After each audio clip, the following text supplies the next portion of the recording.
ดแล้ววังเวียงถ่ายหู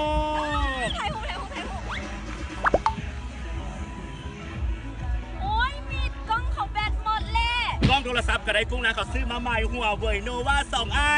โบถ่ายโทรศัพท์ยามเด็กตายตลอดกุ้งนางไปอยู่ใส่บานยุค2017แล้วเดี๋ยวนี้ถ่ายกล้องโทรศัพท์กันแบบเป๊ะๆหัวเว่ยโนวา2ไอมี2กล้องหน้า2กล้องหลัง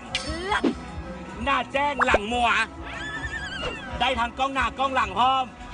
หน้าจอ 5.9 นิ้ว